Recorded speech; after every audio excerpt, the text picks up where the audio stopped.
문화섹션 기획부도 절기를 배웁시다. 부활절 절기의 전통과 문화, 예배의 특징을 알아봅니다. 기독교 한국침례회 총회가 신년 감사 예배를 개최했습니다. 교회사를 스토리로 알아볼 수 있는 세계 교회사 걷기의 임경근 저자를 만나봅니다.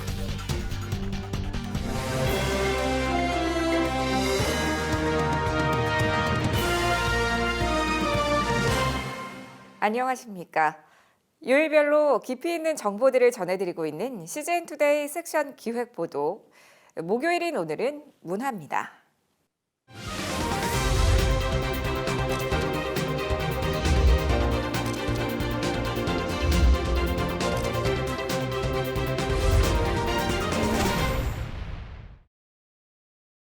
기획보도 절기를 배웁시다에선 기독교 주요 절기의 의미와 전통을 짚어보고 있는데요.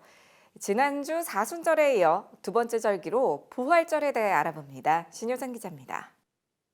부활절은 기독교에서 가장 큰 기쁨을 표현하는 절기로 예수 그리스도의 부활을 기념하는 기독교의 축일입니다. 이날은 전 세계 교회는 물론 국내에서도 교단을 초월한 전국 각 지역 기독교 연합회들이 한자리에 모여 예배를 드리는 상징적인 연합의 날로 기념하고 있습니다. 전 세계 교회가 부활하신 그리스도를 기뻐하고 예배하고 경축하는 의미를 가지고 있습니다.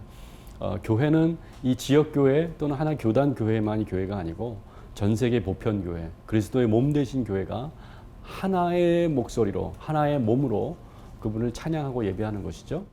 개신교와 가톨릭의 부활주일은 양력 날짜로 매년 다르게 결정됩니다. 325년 니케아 공의회에서 정한 춘분 후 보름달이 지난 첫 주일로 정해집니다. 올해 춘분은 3월 20일로 부활주일은 그로부터 보름이 지난 후 첫 주일인 4월 12일입니다. 현대 한국 개신교회는 이어지지 않았지만 부활절에는 초대교회 때부터 내려오던 전통들이 존재합니다. 초대교회에서 부활절 세례에서 가장 재미있는 것 중에 하나가 축기가 있었어요. 엑소시즘이라고 합니다. 귀신을 쫓아냈습니다. 또는 어노인팅이라고 하죠. 도유식이 있었습니다. 기름을 바르는 거예요. 머리에 기름을 바르고 이렇게 실링 한답니다. 인을 쳐주는 거예요. 세상으로부터 악으로부터 보호해 주는 겁니다. 성도들을. 이런 예식들이 있었습니다. 상당히 전통적인데 굉장히 아름답기도 하고요. 굉장히 신학적인 의미가 깊습니다. 현대 한국교회에서 이어가고 있는 부활절의 가장 특징적인 문화는 부활절 달걀입니다. 첫 번째는 이 달걀을 깨고 나오는 병아리, 그래서 알에서 태어나는 생명이다라고 해서 부활을 상징하기도 하고요. 동시에 이제 달걀을 깨먹고 나면 빈 껍데기가 남잖아요. 그 빈 껍데기가 예수님께서 부활하신 후에 남은 빈 무덤을 상징한다고 해서 부활절날 달걀을 나누는 풍습이 생겨났다. 부활절은 부활주일에 끝나는 것이 아니라 부활주일부터 일주일 혹은 50일 정도를 부활절기로 지정해 축하하며 보냅니다. 특별히 신학교들은 기쁨의 50일을 기념해 부활의 기쁨을 지역사회와 나누기 위한 각종 행사를 진행하기도 합니다. 세상에 없는 진정한 기쁨을 누리는 부활절기를 더욱 의미 있게 보낼 수 있게 되길 바라봅니다. CGN투데이 신효선입니다. 개신교의 가장 큰 기쁨의 절기인 부활절. 예배에도 기쁨과 감사가 넘쳐야 할 텐데요. 부활절 예배를 더 의미 있게 드릴 수 있는 세 가지 제안을 이어서 소개합니다.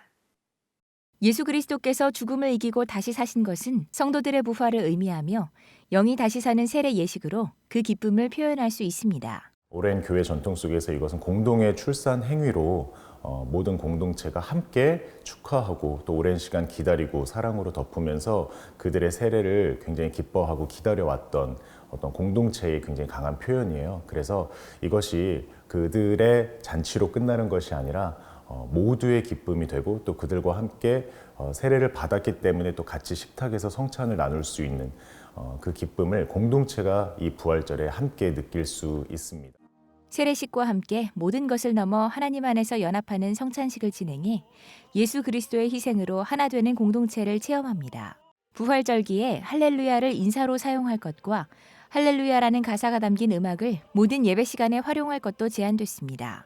할렐루야를 주제로 한 칸타타와 함께 온 회중이 적극적으로 기쁨을 표현하는 것도 좋습니다. 각자가 그 예수님의 부활하심을 경축하기 위해서 작은 종 같은 거를 이제 집에서 가지고 와요. 요새는 뭐 종이 없으신 분들은 스마트폰에서 그런 어플리케이션을 쉽게 다운로드 하실 수도 있어요, 무료로. 그러면은 그 할렐루야라는 부분이 나올 때 남녀노소 또 어린아이 할 것 없이 다 그 부분에서 자신의 배를 흔들면서 우리가 낼 수 있는 가장 기쁜 소리, 가장 높은 소리로 그 예수님의 부활을 경축합니다.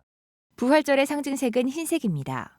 흰색은 부활절과 성탄절 이외에도 세례나 결혼 등 축하와 기쁨의 예식에서 주로 사용합니다. 기쁨과 환희와 축복과 축하의 의미가 강한 날이기 때문에 그것을 상징하는 하얀색이 교회를 시작으로 해서 모든 것을 다 목사님들도 하얀 영대를 착용하시고 교회 안에도 하얀 천들이 나풀나풀 거릴 것이고 그리고 또 강대상 주변으로 부활을 상징하는 백합을 놓는 경우가 굉장히 많아요.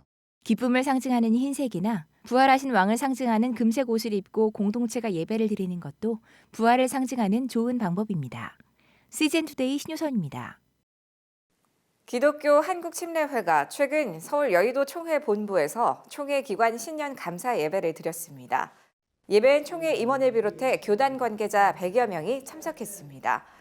은혜롭게 한 해를 살게 하소서를 제목으로 설교를 전한 윤재철 총회장은 새해를 맞아 주어진 시간을 아낄 것, 지혜의 마음을 구할 것, 주의 인자하심을 사모할 것을 당부하면서 하나님이 기뻐하시는 한 해가 될 수 있도록 모두 노력하자고 말했습니다.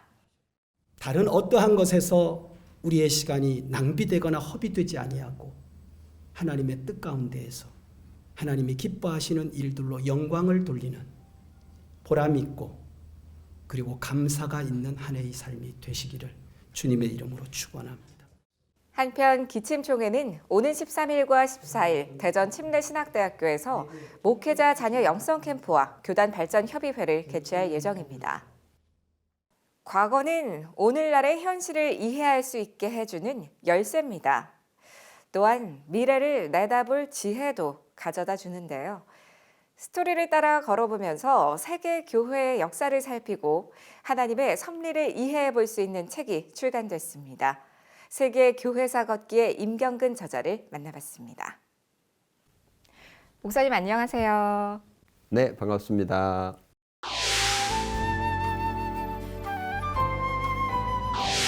세계사, 그것도 교회사라는 이 쉽지 않은 주제로 책을 내게 되신 이유가 좀 궁금한데요. 기독교보에 한 200회 정도 4년에 걸쳐서 연재를 했고 그리고 나서 이제 이 책이 나오게 됐습니다. 되게 쉽게 쓰여졌다. 아이들이 이해할 수 있는 정도로 하려고 애를 썼고 전문 용어를 빼려고 애를 썼거든요.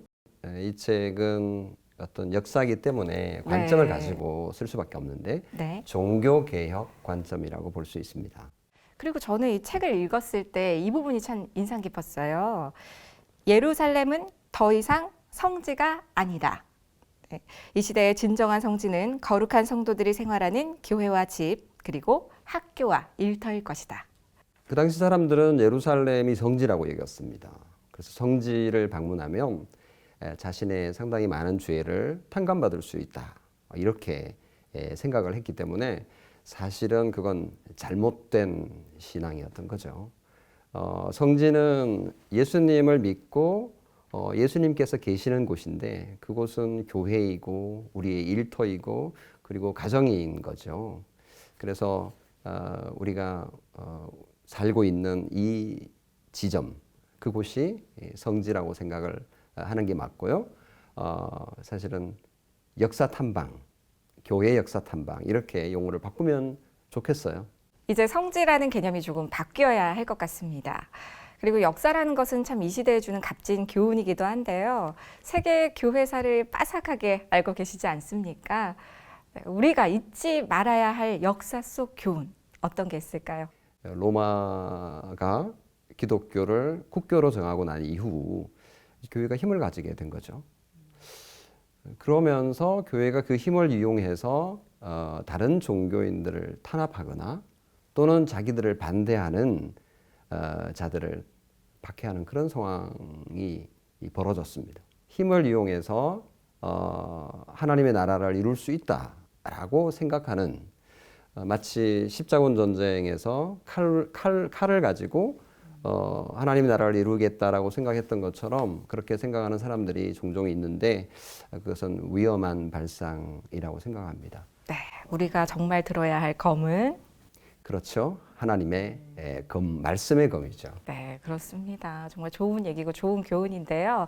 이런 교훈을 이 현 시대에 적용해 볼 만한 부분이 있을까요? 요즘으로 이제 적용을 하자면 경건 생활은 우리가 더 이상 어떤 분리된 기도원이나 그리고 수도원에서 하는 게 아니라 가정에서 이루어져야 되는데 예를 들면 성경 읽기 그리고 골방기도 그리고 가정 예배 이런 것들이 지금 한국 교회 가정에서 이루어지면 좋겠다라는 생각을 그런 적용을 해 네. 봅니다. 듣다 보니까 계속 성지는 다른 곳에 있는 게 아니라 우리가 생활하는 일터와 가정, 그다음에 주변이라는 생각이 듭니다. 네, 저자님의 향후 계획은 어떻게 되시나요? 원래 이제 이 책을 내려고 할 때 우리 한국 교회의 2세들인 어린이들을 위해서 내고 싶었습니다. 그래서 아이들을 위해서도 책이 뭐 단권은 아니더라도 1권, 2권, 3권 정도 해서 한 질로 해서 나와서 한국 교회를 위해서 잘 활용되면 좋겠습니다. 네, 원래 타겟이 조금 연령층이 낮아서 덕분에 어려운 교회사를 저희가 쉽게 접하게 될 수 있다는 점은 참 좋은 것 같습니다. 네, 마지막으로 우리 시청자들에게 전하고 싶은 메시지 있으실까요? 역사를 모르는 민족은 희망이 없다고 볼 수 있고 역사를 모르는 교회에는 미래가 없다라고 볼 수 있습니다. 그래서 시청자님들이 교회 역사 이 책을 잘 읽어서 한국 교회의 미래를 열어가면 좋겠습니다. 네, 교회가 직면하고 있는 여러 난제들, 교회 사를 들여다보면 그 속에서 지혜와 답을 구할 수 있을 것 같습니다. 교회사가 즐거워지는 세계 교회사 걷기 2주의 추천도서입니다. 오늘 말씀 감사드립니다. 네.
오늘의 단신입니다.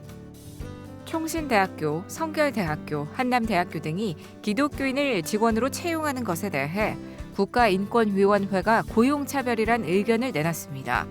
이에 총신대가 직원 채용 시 종교에 제한을 두는 건 종립학교의 설립 목적을 달성하기 위한 필수 조건이라고 밝혔으며 권고받은 대학 모두 인권위의 주장을 수용하지 않았습니다.